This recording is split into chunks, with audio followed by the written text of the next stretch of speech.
in the sea.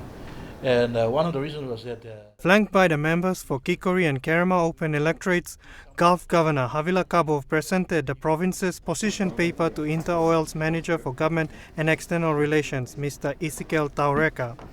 The key demand contained in the paper was for the gas resource of the province to be processed within. Gulf Province, in its provincial assembly, passed a law that there is no pipeline policy, meaning that everything that is found in Gulf Province remains in Gulf Province, processed, developed, and exported out of Gulf Province. The Minister for Labour and Employment, Mark Maipakai, shared similar sentiments.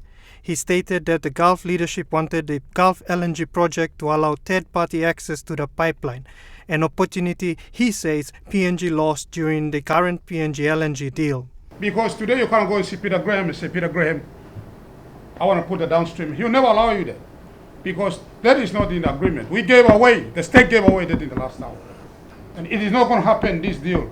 In an interview with MTV's Resource PNG program, Governor Kavo also highlighted that the province received a mere 2% of the PNG LNG infrastructure development grants shared between his province and western and central provinces. In a year alone, Gulf Provincial government only receives less than 10 million. You can't do much with that. The Gulf provincial government has now thrown the gauntlet at the state and the developers regarding the future of the Gulf LNG project. Thank you. Gulf leaders do not wish to miss out now. And I will still fight in the cabinet if it means even risking myself.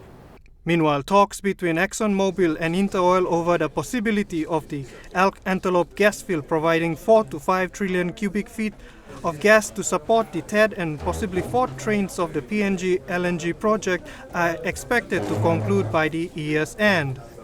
The position paper presented by the Gulf provincial government has thrown the spanner into the works at the time when there has been a major shake-up in the position of InterOil's top executive, and the ink on a $350 million deal between the company and French bank BNP Paribas has barely dried. Martin Namorong, National MTV News.